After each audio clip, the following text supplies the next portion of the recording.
सदा सत्स्वरूपं चिदानन्दकन्दं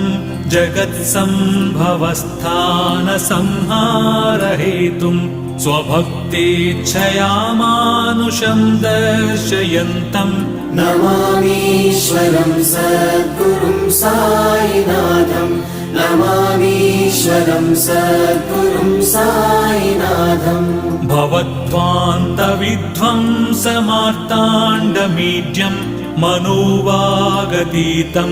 मुनिर्ध्यानगम्यं जगद्व्यापकं निर्मलं निर्गुणं त्वाम् नमामीश्वरं सद्गुरुं साईनाथं नमामीश्वरं सद्गुरुं साईनाथम् भवाम्बोधिमग्नार्दितानां जनानां स्वपादाश्रितानां